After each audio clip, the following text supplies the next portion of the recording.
Hello, hello, hello. Thank you so much for tuning in. This is Angela West Brown, educational life coach and consultant. I am the author of the new book, Lost and Found, Educating Parents of Intellectually Disabled High School Students on How to Navigate Through College, Life, and Beyond. I am a special needs advocate, and I am just happy that you joined me today. Excuse me. I'm a little under the weather, but I am so happy to be tuning in with you live. This is my very first podcast, but it won't be the last.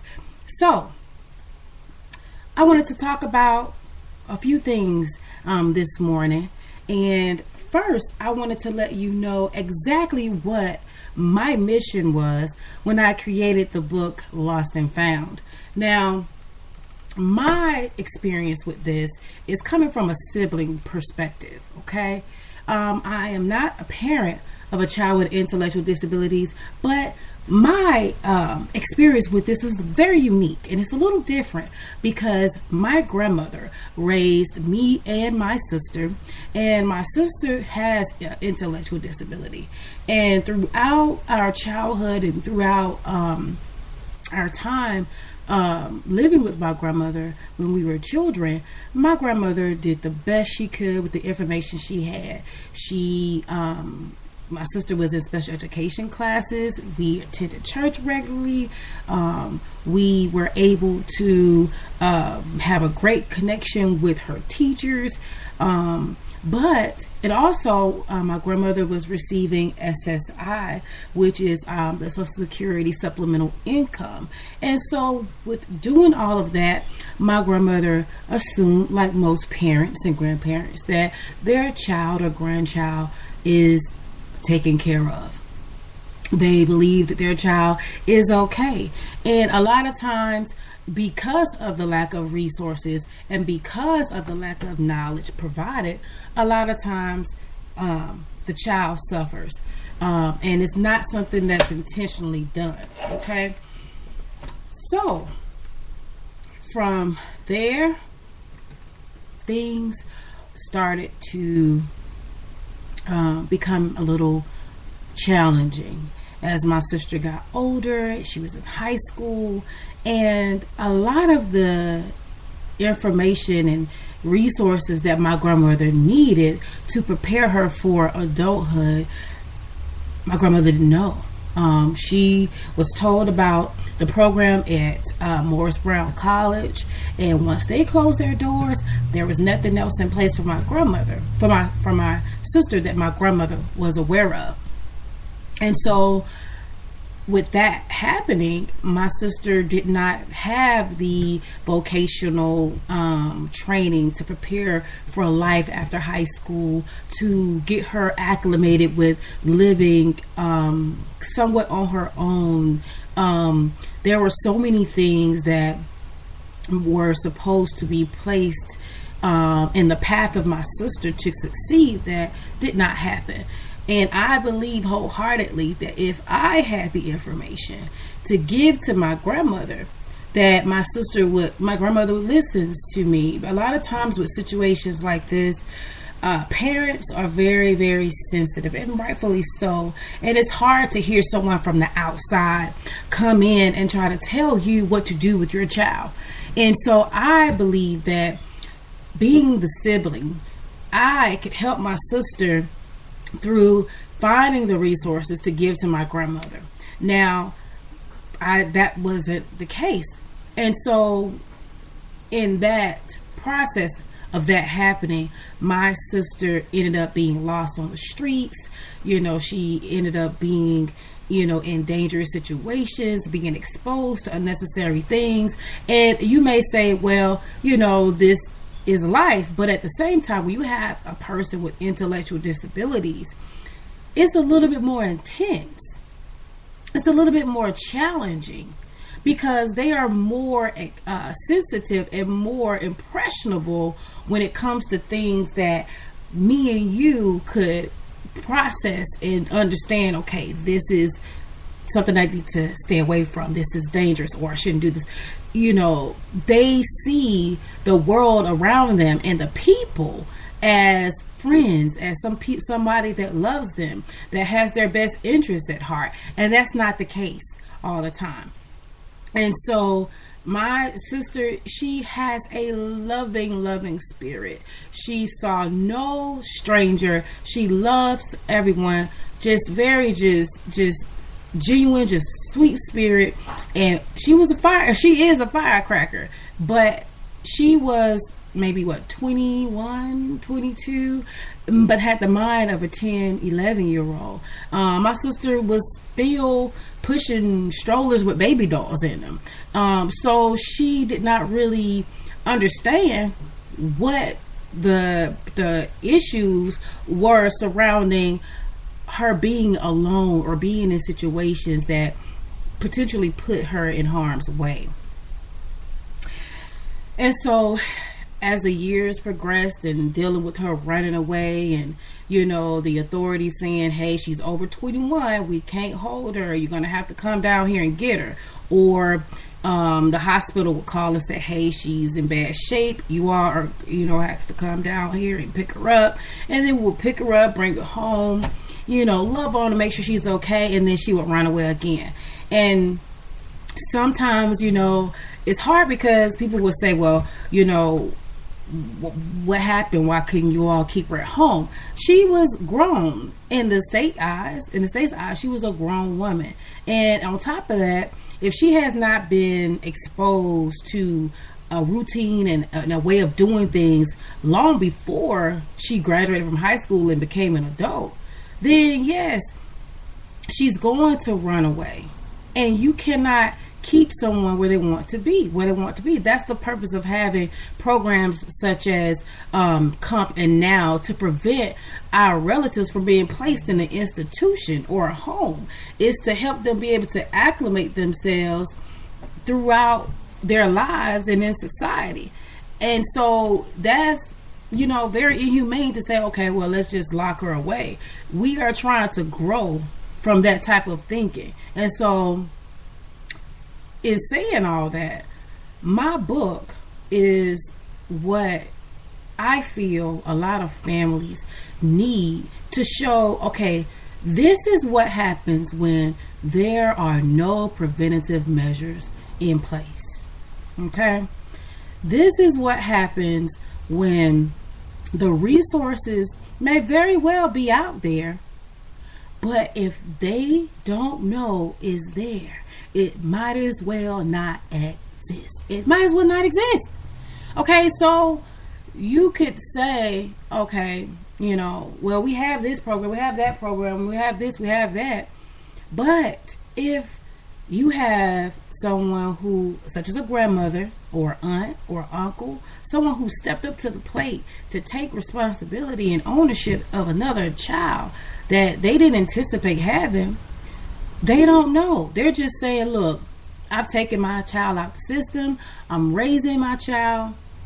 And I know that I'm going to give them the best life possible. And in their mind, they're thinking that's it. Especially when you go through all the hoopla that the Social Security Administration puts you through to get that SSI check. You're thinking, well, I done seen their psychologists and I done seen their doctors and I've been through all the hoops and, and I've done my part. I've done what I needed to do, and that's not it. And so I know that it is hard. I know that it is overwhelming. I know that sometimes it could feel like, wow, how am I going to handle this? But I believe in my heart of hearts that God blessed you with your child, your sister, your brother, your relative, your uncle, your cousin, to show you what God's love looks like in its purest form. He gives you the strength and the grace and the mercy to deal with whatever comes your way with this. And I have faith in you and I believe in you and I know that you're going to be okay. But the thing is, we have to have a plan in place. And we can't just go by the seat of our pants and just say, oh, it'll be okay, it'll work itself out. Everything will not work itself out. We have to start being proactive. And that's what this book is about. So I can't go back in time. I can't rewind the hands of time. I cannot, say, well, I wish this and I wish that.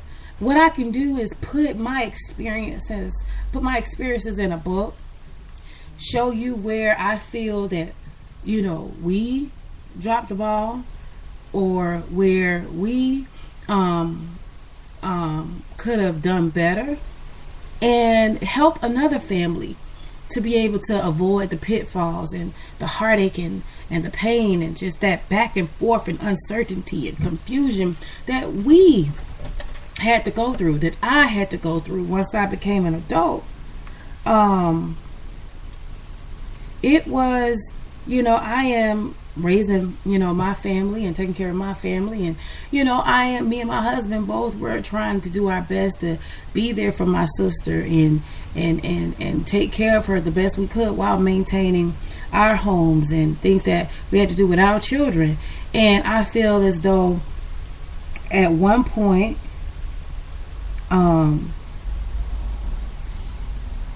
it was okay, she's pregnant now. My sister was pregnant, and I was so scared. Oh my God, I was so scared. And I prayed and I cried, and I'm telling you, I rolled all up and through this house, like rolling and praying and crying out and asking God to protect her, because woo, that was a very, very trying time. Excuse me.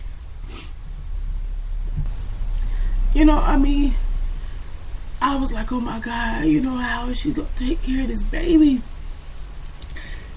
Is she gonna be okay? Because, this man is putting his hands on her. So now I'm thinking about her and the baby, so.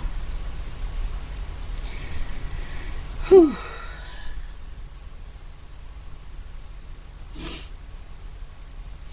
But, at the time, I was working for the Department of Family and Children Services, their age blind and disabled unit. I was an eligibility specialist. And, while working there, I was like, oh my God, these are the services that my grandmother needed.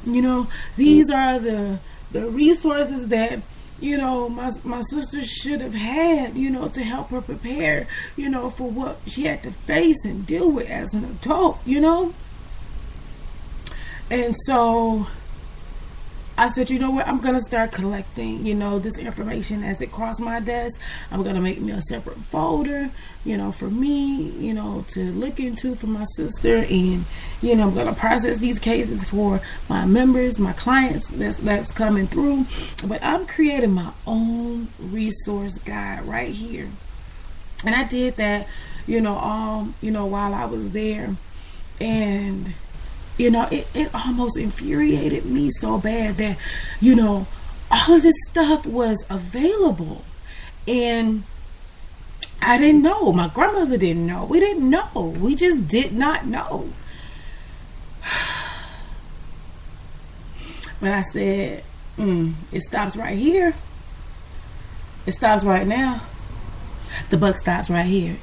And we're going to do what we have to do to make sure my sister, her child has a better chance.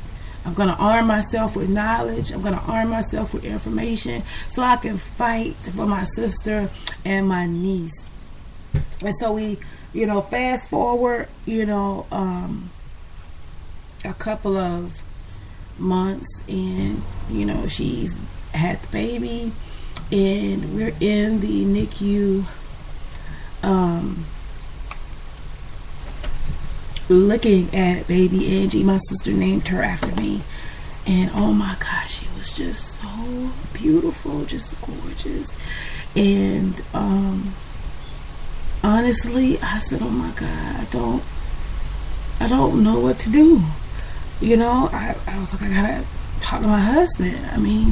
I don't want her to be in the system, but I'm not ready to have any more babies. I felt like I had 3 kids already, and we were financially struggling and finally coming out of our own financial storm. And I just felt like I didn't want to bring another child in that would have to struggle and go through unnecessary hardship. And at the time we were coming out of it, and I was like, Lord, child care is like $500 or $600 a month, and health insurance for this baby. And I said, but this is my blood. I can't leave her. I can't. And so around that month, we said we want her. We are going to get her. We're going to do everything we can to bring her home so she could be with family. And during that process, we were having home visits with her. They would bring her here for an hour to spend time with us. And, we were doing our home evaluations and background checks. And, we were doing our part to make sure we could bring her home. I mean, even the dog had to go and get a physical. You hear me? So we were like, okay, let's stay focused on what we're doing. It's getting hard. It's getting rough. I'm talking about they had us doing everything. We even had to do an assessment about our life.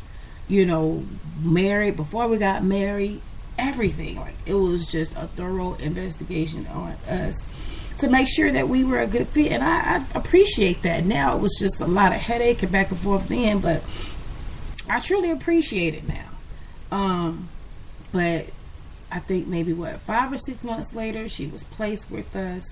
We were relative care placement, and she finally was home. And I was like, oh my God. So they promised to help us with child care and different things. And I said, okay, awesome, this is good. They're gonna help, and we can do our part and bring her home. So moving forward, it was the next phase, adoption, complete full adoption. She's with us, out of the state, out of the system. She's home, like completely home, name change, everything. That was our next goal, okay? And so from that point on, I would tell you the God honest truth. It was about 10 to 15 court appearances, whether it was in court, in the chambers, at the actual DFACS office, family team meets, all of that. It was a lot of back and forth trying to fight to get her adopted. But I don't trade that experience for nothing in the world. I don't. Because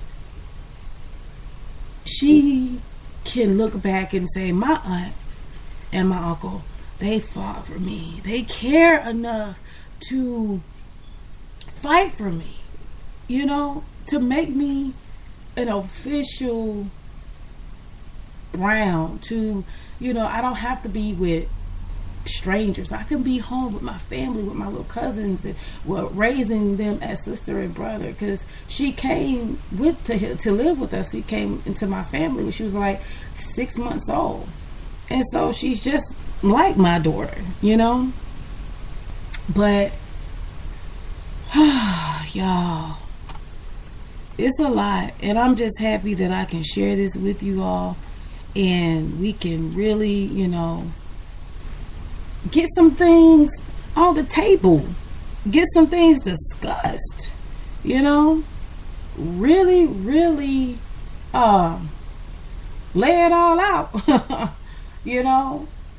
And I'm gonna be transparent as possible. I'm gonna be as real as possible. I'm going to give you resources, information. We're going to talk about things that you may feel like you're the only one experiencing. We're going to talk about it. We're going to talk about it, okay? And so my only thing is, just hang with me on this journey. Just take a ride with me. Let's just ride this on now. And we're about to do a commercial break right quick. And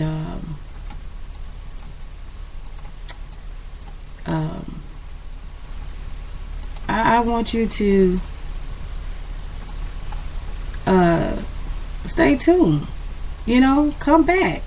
It's just gonna be a short little commercial break, I promise. And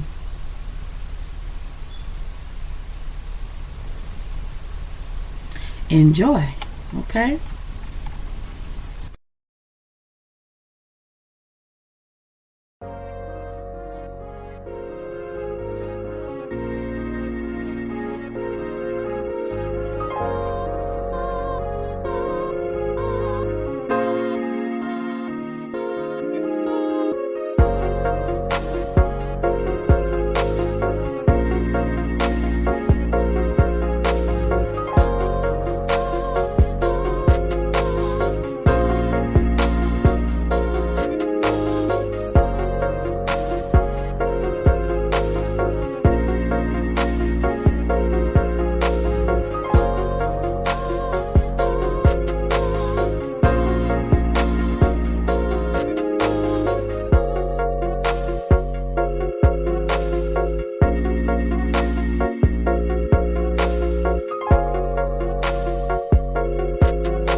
All right, we are back. Oh my God, thank you. Look. Oh, I love that beat. Wasn't it hot? But look, let's get back to business. Okay, so our topic for today is being the compass. You are the key to your siblings' success. All right? So, you may ask, okay, how? Now, today, I wanted to kind of get into what my vision is with this sibling navigator training. Being the compass. Be the compass, okay? So, my goal is to provide trainings for the siblings to be that guiding compass within the home. So your parent or your grandparent, your uncle or whomever is raising your sibling with intellectual disabilities may not feel comfortable reaching out to a third party or someone outside the home, because keep in mind, sometimes there is a lot of shame, there's a lot of guilt, it's a lot of emotions surrounding the day-to-day, involvement and activities, and just that mental barrier that your parent or your relative may have. And it's easier coming from a loved one. The resources and the transition, the plans, everything is easier heard and when it comes from the sibling. And it gives the whole idea that, hey, the resources are not out there. No, it pretty much wipes that slate clean. It gives you another chance to do it over again, right? And that's what I'm doing. I want to be the person that says, hey, you know what? Let's change the narrative of this. Let's turn this on its head. Let's come at this a different way, okay? Let's bring sibling navigators into the home. They're already there. They may already be going to college. They may have children of their own, a husband or wife or what have you, but they can get the training that their parent needs to give to the parent to help their sister or their brother. Okay? And so that's what I mean by being the compass. What is a compass? A compass navigates. A compass guides. A compass gives you direction when you are lost. Hence my book, Lost and Found. Okay? And so as the guide and compass of your family, you can guide them and help them navigate through the political, because it is political. Believe me, the whole money issues surrounding having enough resources to accommodate everyone that needs it is political. It does have to start with the legislation, and with each legislator in your state. It really depends on how they're voting about how the money is spent. Okay, and I think that once you are able to see the value in my trainings, and like today I'll have one at 2:00. That'll be the first sibling navigational training series that I'll start. And the main thing is to help you navigate your family out of the darkness of confusion and into the light of clarity. Okay? So what you would do is you would come to the trainings, get the information you need, and at some point you'll be able to be certified. That is in the works. But you will be able to get the information that your parent needs to help create a transitional plan for your sibling with intellectual disabilities. And keep in mind that things are changing all the time, but that's why I make sure to get up to date information. That's why I make sure to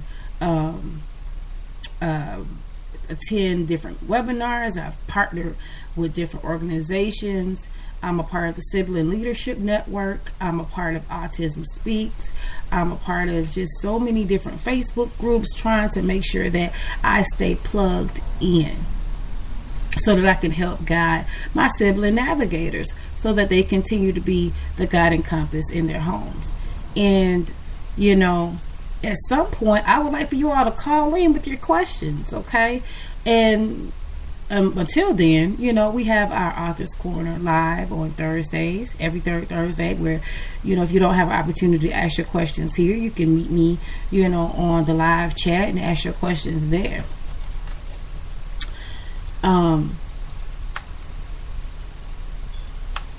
I think that This is going to change the game. I believe it truly is. And yes, you are the key to your siblings' success.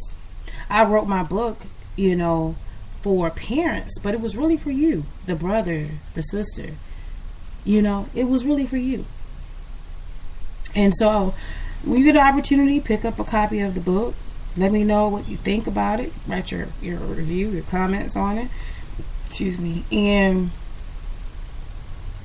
we can have, juicy dialogue on here. Okay? So,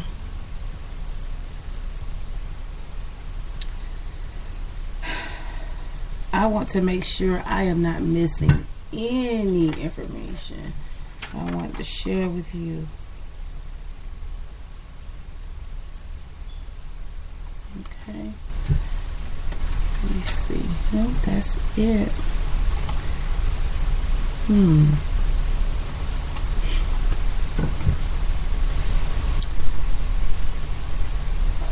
So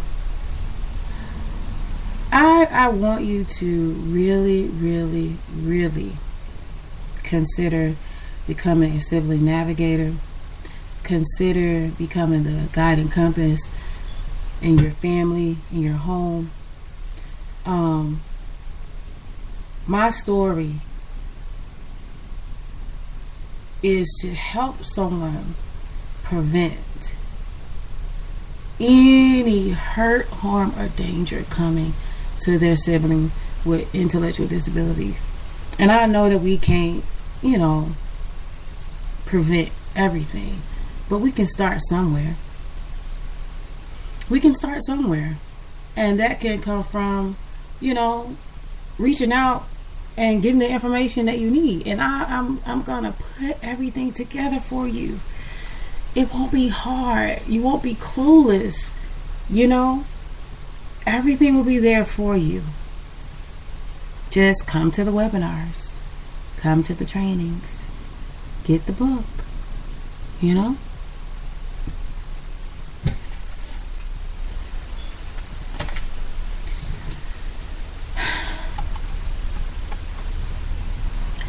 Well, I want to thank each and every one of you for tuning in this morning.